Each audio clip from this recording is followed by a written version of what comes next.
Hey guys, I'm here in Hannover and boy do I have a story for you today. I was on a train, I'd just woken up from a sleep. I realized that a part of my inflatable pillow was missing, so the whole air was out, and I was looking on the floor like, where's this little part? And I went looking like seats down. I come back to my seat, I found it, I assembled it back together. I realized, oh, we're stopping here for ages.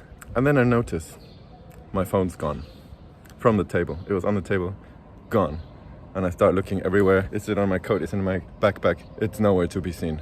I start panicking, but then adrenaline kicks in. I start to think clearly. I go to my Mac, connect to the local or train Wi-Fi, and realize Apple has this thing, you can find your phone. So I start tracking it. It's still at the station. I'm thinking, what do I do? Do I get out of my train? Do I stay here? Do I go to the police? It was kind of useless last time I did that. Of course, as you might have guessed, actually in any country. No, I kept tracking it, thinking, what do I do? What do I do? Realized the train was going to leave in 2 minutes. And then I saw the little dot move. And I was like, holy crap, someone took it. Of course, I set it to lost mode, so it locks the phone. I start ringing it. Nothing happens. I tried to put in a contact information for my girlfriend, but I can't find the number because my cloud contacts are awful at syncing. I feel like they don't sync even like 2/3 of stuff. Imagine if they don't have my girlfriend's number. It's like, what is Apple Cloud Sync even doing? Anyway, so long story short, I keep updating, I keep connecting to local Wi-Fis. I get off the train, I think, this is more important, I have a shot at fixing this on my own.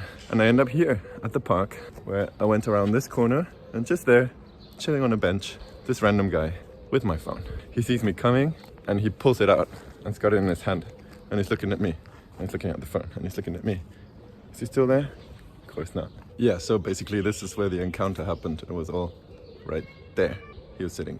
And so I come at him, livid, is that the word in English? Like furious. I see the phone and I just like snatch it out of his hand. And I'm like, you do not take what is not yours. I start like wanting to rant at him and he's just like, hey. And I'm like, what? So strange.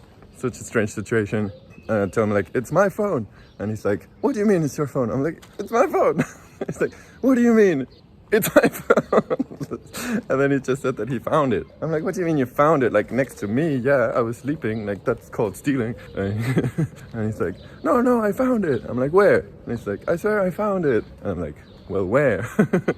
And I'm giving him the benefit of the doubt the whole time. He tries to convince me that I just wasn't there. Must have been a few seconds where I was down looking for the thing. Or maybe still sleeping next to it. I don't know. But I definitely heard like the rustling of someone.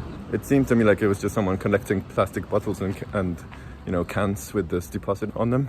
But then I noticed my phone was gone. I was like, okay, you know, it made sense. I tied the loose ends using assumptions and prejudgments, which I thought in the moment still like, okay, this is dangerous. I don't want to just assume that someone homeless or poor who's collecting these things for money also stole my phone. But at the same time, it is more likely that that happened than some random passenger did it and got off the train, or that some ninja sneaked in and stole it because it's me, you know? So when I saw him, it all made perfect sense. And it seemed to me like he was trying to switch the phone off or take the SIM card out when I was approaching him, but then he kind of froze. Anyway, he tried to convince me that he just found it and that he was trying to reply to the rings, but he couldn't, of course, because it's not a call. It was just making the phone ring as security so I could find it. And yeah, he claimed he wanted to give it back. Then he said, and was also hoping to get something from that. So it was like, I have your phone, now give me money or something. And I told him, well, I don't have any money. But he already asked me, like, come sit down.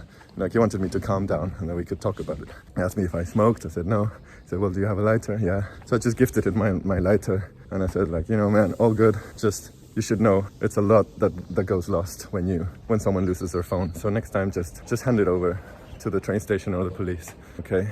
And then he still went on like, you see, you're making me feel like a thief. This is actually your fault. Like, it's on you. If you need to be careful with your stuff. And I'm like, yeah, okay, whatever.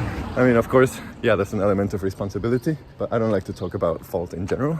And to have the thief of your phone blame you, I guess victim blaming does happen everywhere, because it's very clear to me that it happens in certain contexts, like sexual abuse and domestic violence. But it seems to be a natural, universal human reaction. Interesting. Okay, so, wow.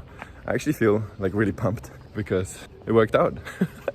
I got off the train and I fucking got my phone back. Wow, what a day. Now it's the day.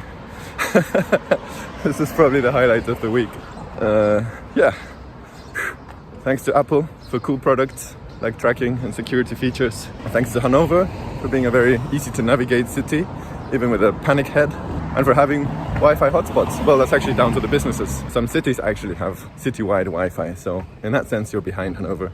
But yeah, okay, just wanted to tell a story in the moment, in the crime scene. And I'm walking back to this train station to get the next possible train and continue my long commute. Thanks for listening and see you in the next one. Take care.